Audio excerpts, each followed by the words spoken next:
بسم اللہ الرحمن الرحیم۔ سورہ بقرہ، سورت نمبر 2۔ شروع کرتا ہوں اللہ کے نام سے جو بڑا مہربان نہایت رحم والا ہے۔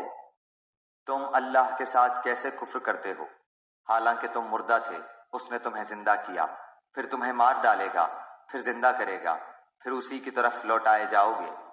وہ اللہ جس نے تمہارے لیے زمین کی تمام چیزوں کو پیدا کیا، پھر آسمان کی طرف قصد کیا اور ان کو ٹھیک ٹھاک 7 آسمان بنایا، اور وہ ہر چیز کو جانتا ہے۔ اور جب تیرے رب نے فرشتوں سے کہا کہ میں زمین میں خلیفہ بنانے والا ہوں، تو انہوں نے کہا ایسے شخص کو کیوں پیدا کرتا ہے جو زمین میں فساد کرے اور خون بہائے؟ اور ہم تیری تسبیح، حمد اور پاکیزگی بیان کرنے والے ہیں۔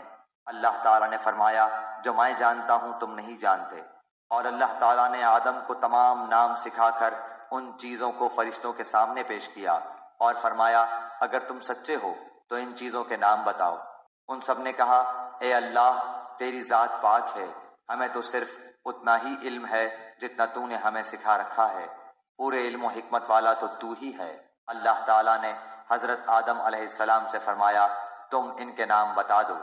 جب انہوں نے بتا دیے تو فرمایا کہ کیا میں نے تمہیں پہلے ہی نہ کہا تھا کہ زمین اور آسمانوں کا غیب میں ہی جانتا ہوں، اور میرے علم میں ہے جو تم ظاہر کر رہے ہو اور جو تم چھپاتے تھے۔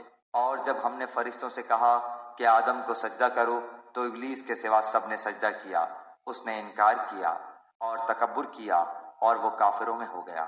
اور ہم نے کہہ دیا کہ اے آدم تم اور تمہاری بیوی جنت میں رہو اور جہاں کہیں سے چاہو با فراغت کھاؤ پیو، لیکن اس درخت کے قریب بھی نہ جانا ورنہ ظالم ہو جاؤ گے۔ لیکن شیطان نے ان کو بہکا کر وہاں سے نکلوا ہی دیا، اور ہم نے کہہ دیا کہ اتر جاؤ، تم ایک دوسرے کے دشمن ہو، اور ایک وقت مقرر تک تمہارے لیے زمین میں ٹھہرنا اور فائدہ اٹھانا ہے۔ حضرت آدم علیہ السلام نے اپنے رب سے چند باتیں سیکھ لیں اور اللہ تعالیٰ نے ان کی توبہ قبول فرمائی، بے شک وہی توبہ قبول کرنے والا اور رحم کرنے والا ہے۔ ہم نے کہا تم سب یہاں سے چلے جاؤ، جب کبھی تمہارے پاس میری ہدایت پہنچے تو اس کی تابعداری کرنے والوں پر کوئی خوف و غم نہیں، اور جو انکار کر کے ہماری آیتوں کو جھٹلائیں وہ جہنمی ہیں اور ہمیشہ اسی میں رہیں گے۔